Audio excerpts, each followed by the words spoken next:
आपने अपने घर में बेसन और मूंग की दाल के पकोड़े तो बहुत बनाए होंगे, पर एक बार आप उड़द की दाल के पकोड़े बना के देखिए। ये इतने सॉफ्ट होते हैं कि आपके घर के बड़े बुजुर्ग तो इसे आसानी से खा सकते हैं, जिसे पोष बड़े के नाम से जानते हैं। आइए बनाते हैं। इसके लिए हमने लिया आधा किलो उड़द की दाल, जिसे हमने 3 से 4 घंटे पानी में भिगो दिया था। धनिया ऊपर गार्निशिंग करने के लिए, सौंफ लिए गार्निशिंग करने के लिए, काली मिर्च और लौंग को हमने कूट लिया है, अदरक ले लिए, लहसुन ले लिए, धनिया गार्निशिंग के लिए, हींग, 8 से 9 सूखी खड़ी लाल मिर्च लिए, जिसे हमने आधा घंटा पानी में भिगो दिया था, जिससे कि वो सॉफ्ट हो जाए। और साथ ही में हमने हरी मिर्च भी ली है, 5 से 6 हरी मिर्च को हमने काट लिया, रफली चॉप कर लिया, वो भी हम मिक्सी में पीसेंगे दाल के साथ। और हमने लाल मिर्ची ली है, स्वाद अनुसार नमक। तो आइए हम दाल को पीसते हैं। हम दाल को दरदरा पीसेंगे। आप चाहे तो दाल को महीन भी पीस सकते हैं। हम दरदरा इसलिए पीसेंगे क्योंकि मंदिरों में हमेशा पोष बड़ों में दरदरी दाल ही आती है।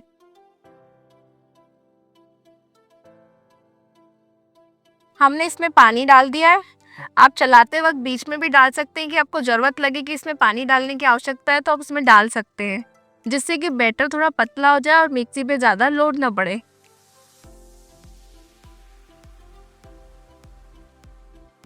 हमारी थोड़ी सी दाल बच रही है। अब हम इसी के साथ ही मिर्ची, लहसुन और अदरक को पीस लेंगे। ये हमने अदरक को कद्दूकस कर लिया है, क्योंकि मिक्सी में हम पीसते थोड़ा थोड़ा रह जाता है तो आजकल के बच्चे खाते नहीं है। और इसको ग्राइंड करने के अब हम सारी दाल को मिर्ची के, अदरक और लहसुन के साथ मिक्स कर लेंगे। हमने साथ में लाल मिर्ची पीसी है, इसलिए हमारे बैटर का कलर थोड़ा सा अलग हो गया है। अब हम धनिया मिलाएंगे, उसके बाद हम इसमें सौंफ मिलाएंगे। सौंफ के बाद हम इसमें काली मिर्च और लौंग हमने जो साथ में कूट रखी थी वो मिलाएंगे। नमक मिलाएंगे हम इसमें, थोड़ी सी हम लाल मिर्च मिलाएंगे और हींग और धनिया पत्ती। अब हम इसको 10 से 15 मिनट के लिए छोड़ देंगे, जिससे कि हमारे मसाले और अच्छे से मिक्स हो जाए। जब तक हम धीमी आंच पर तेल फ्राई करने के लिए छोड़ देंगे। हमारे बैटर को रेस्ट करते हुए 20 मिनट हो चुके हैं। हमने साइड से ऑयल गरम करने के लिए भी रख दिया था। चम्मच की सहायता से आप थोड़ा सा बैटर डालते जाइए तेल में।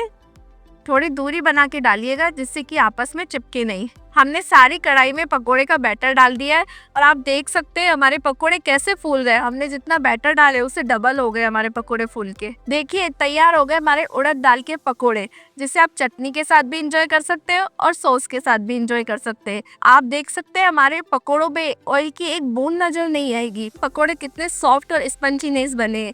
आप भी जरूर अपने घर पे बना के देखिएगा। पोष बड़ों का मजा लीजिए घर बैठे। मेरी रेसिपी की वीडियो को लाइक और शेयर कर दीजिएगा।